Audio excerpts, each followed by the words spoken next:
Hello दोस्तों, welcome to my YouTube channel. आज हम देखेंगे हिंदी, यानी कि आप सभी लोग जानते हैं कि हिंदी का पेपर हमारा 22 फरवरी को है। इसलिए आपकी तैयारी बेहतरीन एकदम होनी चाहिए। तैयारी देखिएगा, इसमें हमने रचनाएं ली हैं।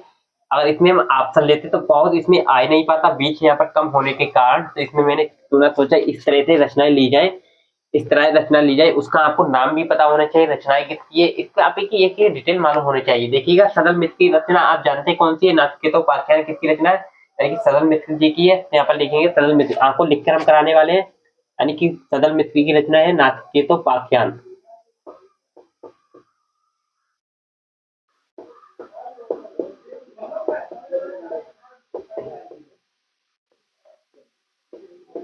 नाचिकेतो उपाख्यान जी है हमारे, मतलब कि सदल मित्र के रचनाकार। तो ये हमारी पहली रचना यहाँ पर हो जाएगी। ये पहले का ये वाला हो जाएगा। भारत तेंदु युग से पूर्व गद्य के लेखक कौन है? हमारे मुंशी सदा सुखलाल जी, आप सभी लोग जानते हैं। यानी कि ये रचना है हमारी, सब मतलब कि एकदम फटाक से इसको जवाब आपको देना चाहिए। यानी कि मुंशी सदा सुखलाल जी है। इसमें लिखेंगे मुंशी सदा सुखलाल जी।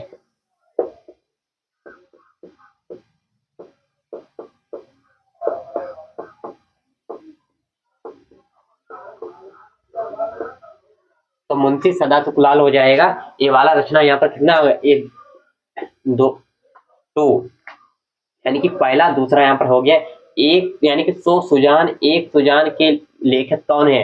आप सभी जानते हैं सो अजान एक सुजान किसकी रचना है? यानी कि बाल कृष्ण भट्ट की है। तो इसमें यहाँ पर क्या लिखेंगे? बाल कृष्ण भट्ट। तो यहाँ पर इसमें क्या हो जाएगा? बाल कृष्ण भट्ट, यानी कि तीसरे का क्या हो जाएगा?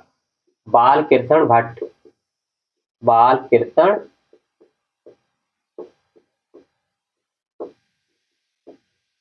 बालकृष्ण भट्ट हो जाएगा। अब यहाँ पर चौथा यहाँ पर क्वेश्चन दे रखा है, भाषा योग वासिष्ठ के लेखक कौन है? भाषा योग वासिष्ठ के लेखक यहाँ पर कौन हो जाएगा? यानी कि राम प्रसाद निरंजनी है। आप सभी लोग जानते भी है और रचनाएं आपने पढ़ी भी है। सभी ने रचनाएं पढ़ी है और सबको आती भी है। ये ऑब्जेक्टिव में ज्यादातर क्वेश्चन पूछे जाते हैं। अब हमने क्वेश्चन ऐसे लिए जो लगभग 2023 या मतलब की रिपीटेड क्वेश्चन हमने ऐसे लिए है। तो यहाँ पर क्या हो जाएगा? राम प्रसाद निरंजनी जी हो जाएगा। यहाँ पर लिखेंगे राम प्रसाद निरंजनी।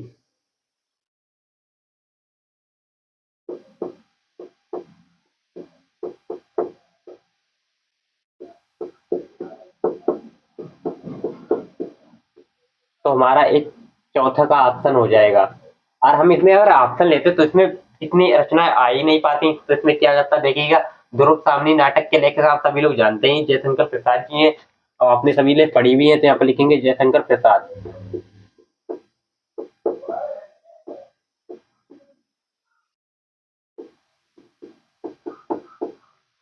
और यहाँ पर देखा, छाया बहादुर काल का युग कितना है? छाया बहादुर काल का युग यानी कि 1938 से वर्तमान तक। यानी कि 19 छाया बहादुर का जो युग काल है वो मतलब कि 1938 से वर्तमान तक है, यानी कि इस समय तक। तो यहाँ पर लिखेंगे 1938 से वर्तमान तक। 1938 से वर्तमान तक।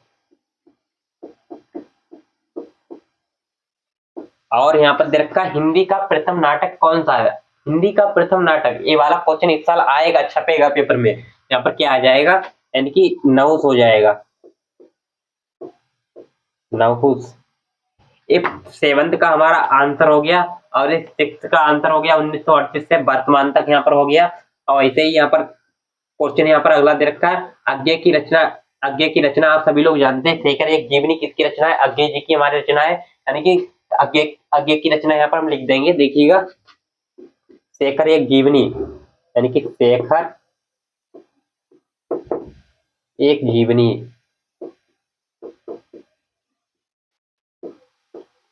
और यहाँ पर दे रखा पर्दा कहानी के रचनाकार। पर्दा कहानी के रचनाकार हमारे कौन है? यशपाल जी है। तो यहाँ पर क्या लिखेंगे? यशपाल जी लिख देंगे यहाँ पर, यशपाल जी।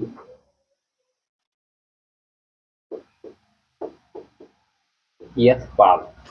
और ऐसे ही यहाँ पर दे रखा अशोक के फूल निबंध के लेखक। एक तो आपका निबंध का लेखक यहाँ पर आ गया, मतलब कि गद्य खंड में से यहाँ पर आ गया। तो अशोक के फूल ये निबंध है, आप सभी लोग जानते हैं। और इसके लेखक कौन है? डॉक्टर वासुदेव शरण अग्रवाल जी है। यानी कि